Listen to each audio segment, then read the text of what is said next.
तो बच्चों आज के इस लेक्चर में हम लोग बात करेंगे सबसे पहले अभिकेंद्र बल क्या होता है, फिर इसके उदाहरण देखेंगे और साथ ही साथ हम लोग छदम बल देखेंगे और फिर अपकेंद्र बल को भी हम छदम बल कहते हैं। तो अपकेंद्र बल छदम बल कैसे हैं इसके बारे में भी हम लोग बात करेंगे। तो सबसे पहले हम लोग देखेंगे बच्चा अभिकेंद्र बल क्या होता है।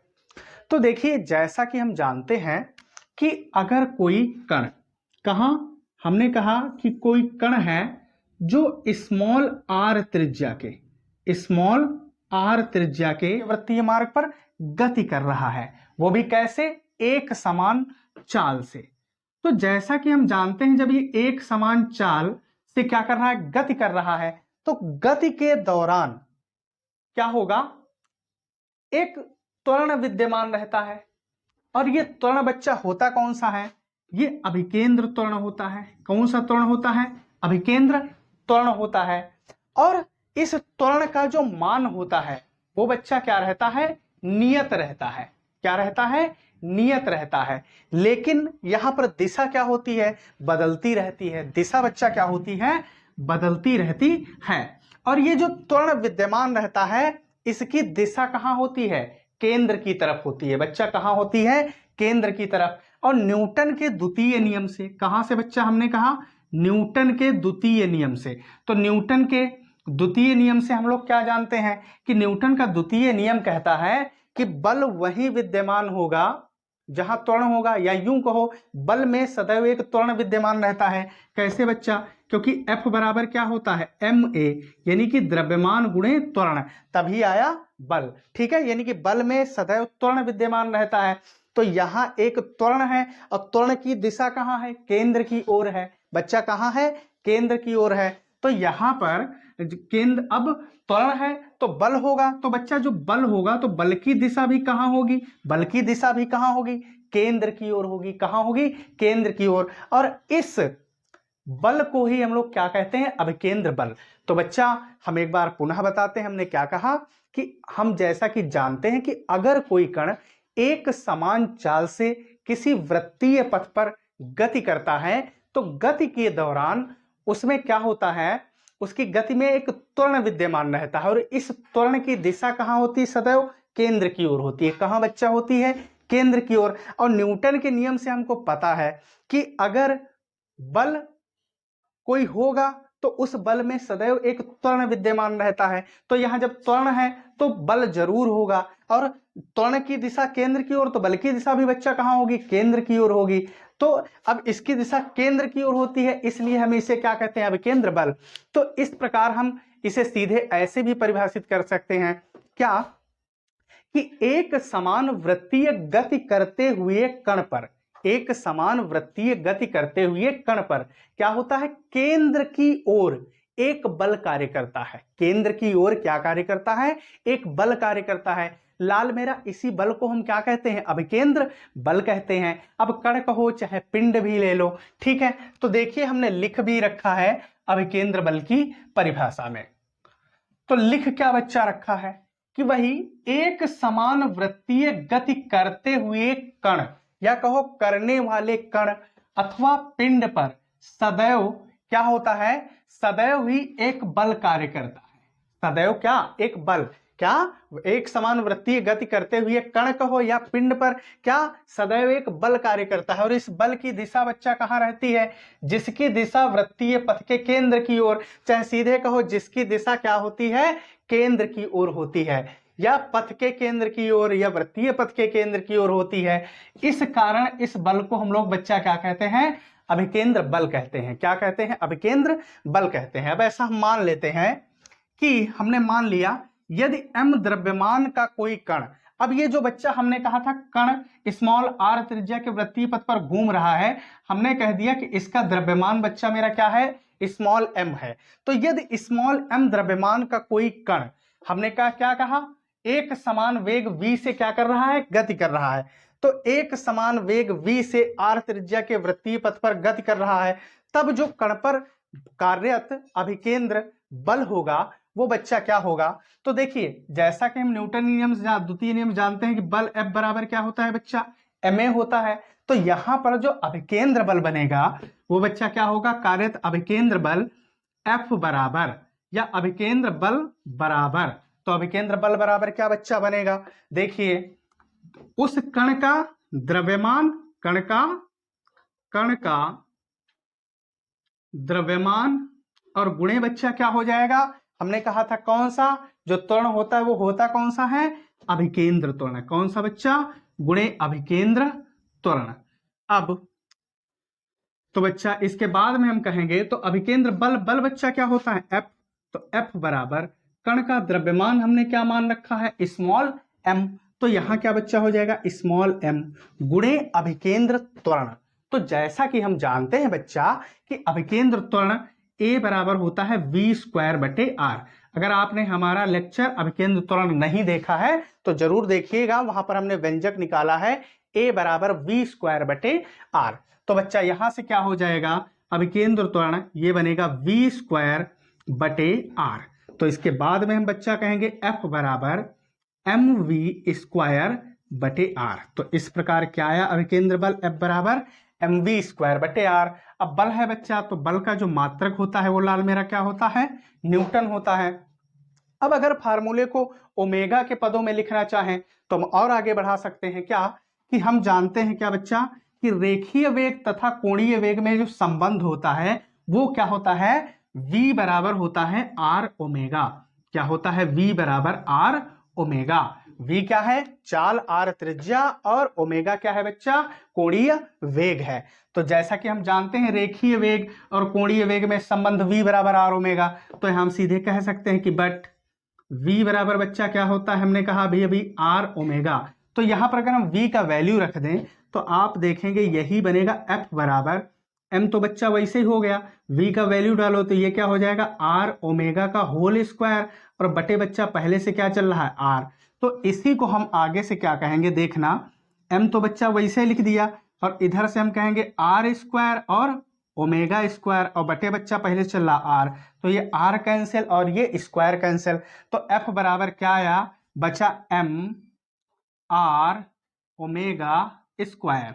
तो ये बच्चा आया f बराबर mr ओमेगा स्क्वायर। ये भी क्या है, अभिकेंद्र बल ही है, बल है, तो बच्चा मात्रक न्यूटन, न्यूमेरिकल्स में क्या काम आएगा।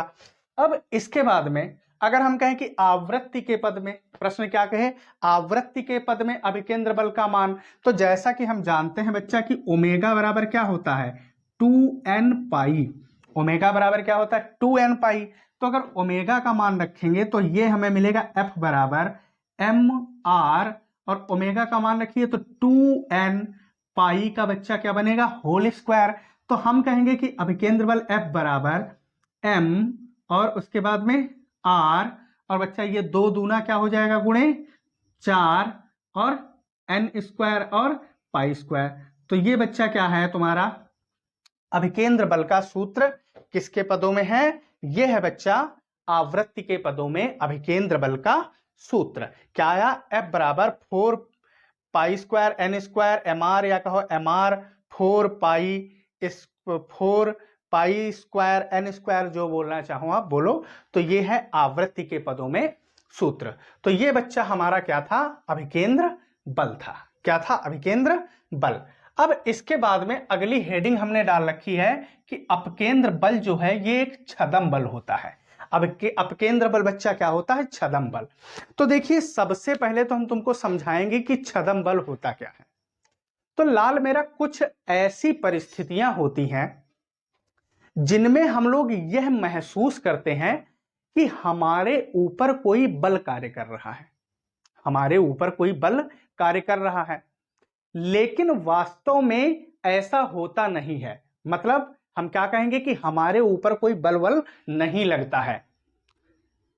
तो यहां पर जो ये आभासी बल है, तो जब कोई बल लगा नहीं लेकिन क्या आपको लगता है बल लग रहा है, तो इसका मतलब आपने एक बल का क्या किया, आभास किया, मतलब महसूस किया। तो बच्चा इसी आभासी बल को ही हम लोग क्या कहते हैं, छदम बल कहते हैं। क्या कहते हैं, छदम बल। जैसे कि अगर हम जड़त्वीय नियम के अंतर्गत देखें, किसका, न्यूटन का जड़त्व का नियम, तो उसमें क्या, अगर कोई बस चल रही होती है और अटेंडम रुक जाती है तो व्यक्ति क्या होते हैं, यात्री बच्चा आगे और पीछे क्या होता है, कभी आगे झुक जाते हैं, कभी पीछे को गिर जाते हैं। तो ये कैसा है, हमने आपको पढ़ा रखा है, न्यूटन के जड़त्वीय नियम के कारण होता है। ठीक है, जड़त्व के नियम के कारण होता है।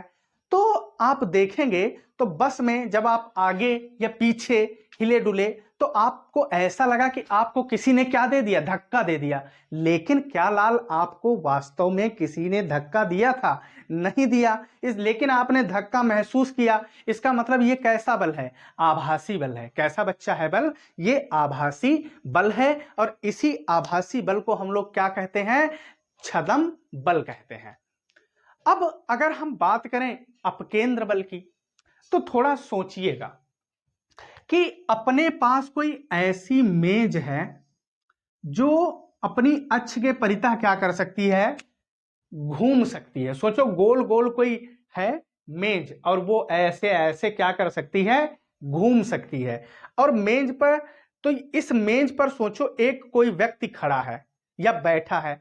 तो बच्चा मेज पर अगर कोई व्यक्ति बैठा है और एकदम से क्या हो, वो गोल मेज घूमने लगे तो आप देखेंगे व्यक्ति क्या होगा, बाहर गिरेगा, जाके बाहर क्या होगा, गिरेगा। और अगर उस समय व्यक्ति से पूछा जाए तुम क्यों गिरे, तो कहेगा जब वो चली, क्या चली, मेज घूमी तो हमारे ऊपर बाहर को एक बल लगा, हम गिरे जा करके। लेकिन भौतिक में क्या इसको आप ऐसे परिभाषित करेंगे, आप ऐसा नहीं कहेंगे। आप क्या कहेंगे कि इसको जो अभिकेंद्र बल चाहिए था वो नहीं मिल पाया, जिस कारण जब वृत्तीय गति हुई तो ये क्या हुआ बच्चा, गिर गया। क्या हुआ, ये गिर गया। लेकिन अब क्या करो, एक दूसरी कंडीशन एज्यूम करो, मतलब मान लो कि अब फिर से चकती या कहो मेज वो घूम रही है, लेकिन अब व्यक्ति ने क्या किया, ऐसे रस्सी पकड़ ली।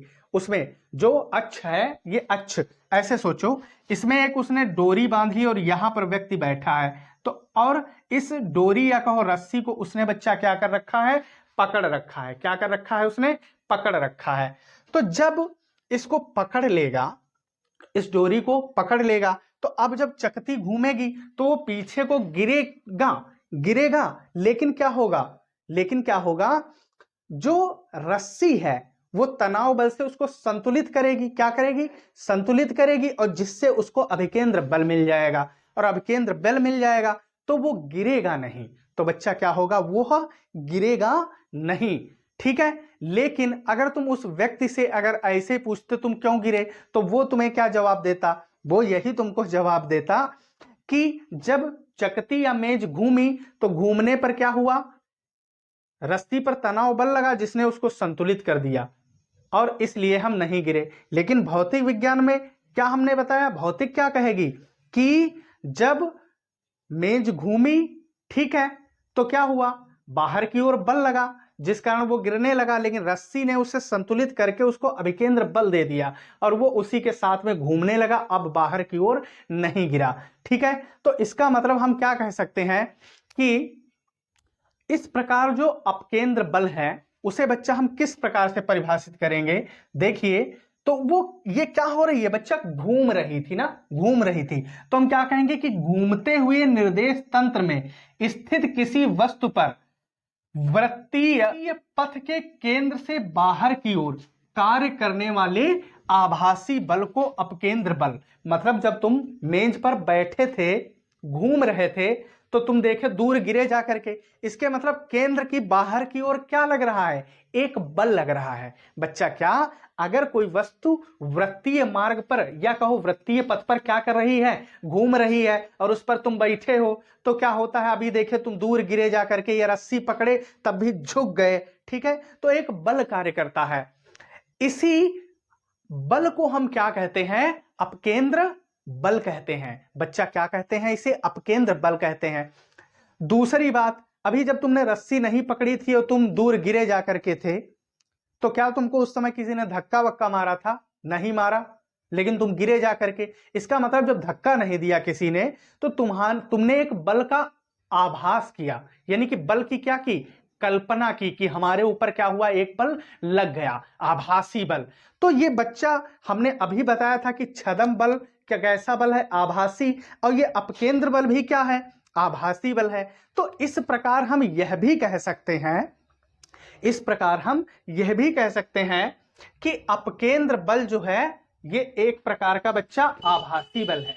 कैसा है, अपकेंद्र बल एक प्रकार का आभासी, और आभासी को क्या कहते हैं, छदम बल। तो इस प्रकार हम कहेंगे कि अपकेंद्र बल एक छदम बल है। तो पुनः देख लेते हैं, हमने छदम बल क्या कहा कि कुछ ऐसी परिस्थितियां होती हैं जिसे हम ये अनुभव करते हैं या महसूस करते हैं कि हमारे ऊपर या हम पर कोई बल लग रहा है, जबकि वास्तव में यार मेरे ऊपर कोई बल नहीं लगता है। तो इस आभासी बल को बच्चा हम क्या कहते हैं, छदम बल कहते हैं। क्या कहते हैं, छदम बल कहते हैं। ठीक है, फिर हमने कहा अपकेंद्र बल। तो अपकेंद्र बल बच्चा क्या होता है कि अगर कोई मेज या चकती घूमती है, उस पर तुम बैठे हो, तुमने बताया अभी, और एक बात तुम गिरे जाके दूर, यानी कि बाहर की ओर एक बल लगा, तो ये जो बाहर की ओर, केंद्र से बाहर की ओर बल लगता है, इसे ही बच्चा हम क्या कहते हैं, अपकेंद्र बल। और अपकेंद्र बल ये आभासी बल है, तो इसलिए हम इसको छदम बल भी कहते हैं। तो वही बच्चा लिखा है क्या कि घूमते हुए निर्देश तंत्र में स्थित किसी वस्तु पर वृत्त के पथ के केंद्र से बाहर की ओर जो बल कार्य करता है, या जिस बल का हम अनुभव करते हैं, जिसको फील करते हैं, इस बल को बच्चा क्या कहते हैं, आभासी बल कहते हैं। और ये आभासी बल को क्या, अपकेंद्र बल कहते हैं। अब ये आभासी बल है, इसलिए इसको हम छदम बल भी कहते हैं।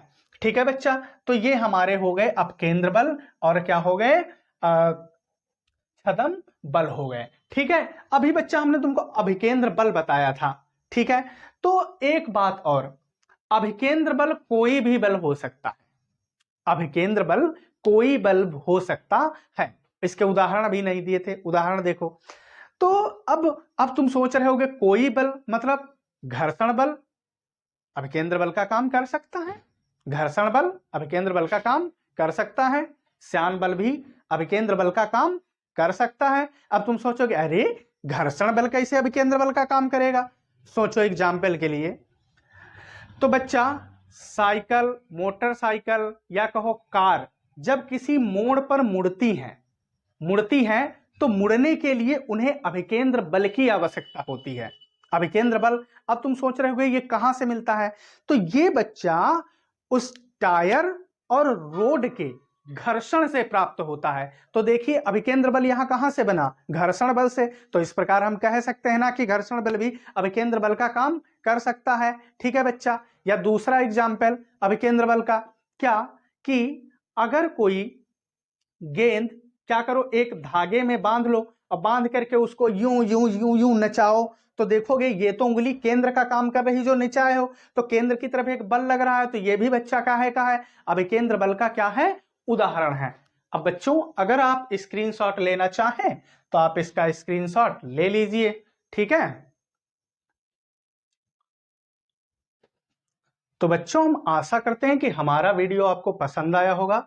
अगर हमारा वीडियो आपको पसंद आया तो वीडियो को लाइक करिए, शेयर करिए, और अगर अभी तक आपने हमारे चैनल को सब्सक्राइब नहीं किया है तो चैनल को सब्सक्राइब करिए। और आज के इस लेक्चर में बस इतना ही, मिलते हैं अगले लेक्चर में। धन्यवाद।